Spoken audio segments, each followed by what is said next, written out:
You're listening to the audio production of The Sky Beneath My Feet by Lisa Samson, published by Thomas Nelson and read by Rebecca Gallagher. Chapter 1. Jesus Fish. Every once in a while, I glance at the rearview mirror and see my own eyes staring back at me. It's disconcerting. I'd forgotten you were in there. And then, blink, she's gone again. Or I am. Maybe it's the 80s music on the radio, or the breeze coming through the old VW van's rolled-down window, the warm sun on my bare arm.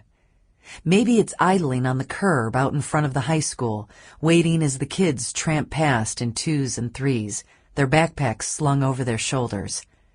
I don't know what summons her up. The old me, my former self. The hatchback pops open behind me. Without a word, Eli shoves his bike in, cocking the front wheel over the back seat. He slams the hatch and comes around to the passenger door. Some passing girls call out to him and wave. Then he slumps into the seat, pulling the door shut. Unlike his older, bookish brother, who speaks with equal parts fear and condescension whenever the subject of public school comes up, Eli wouldn't have it any other way. He likes it.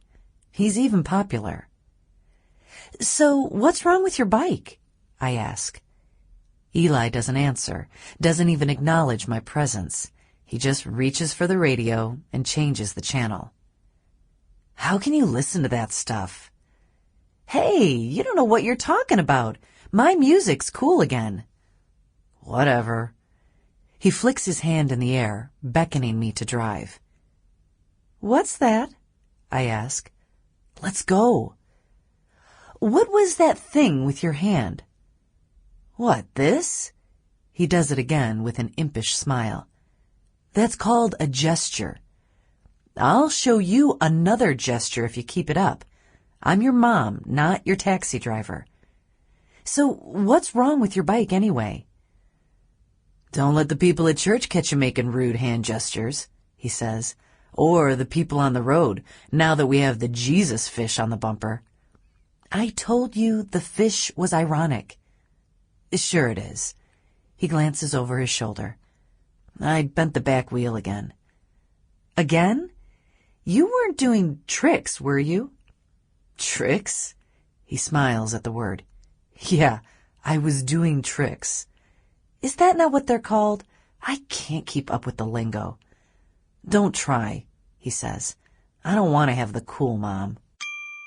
Sample complete. Ready to continue?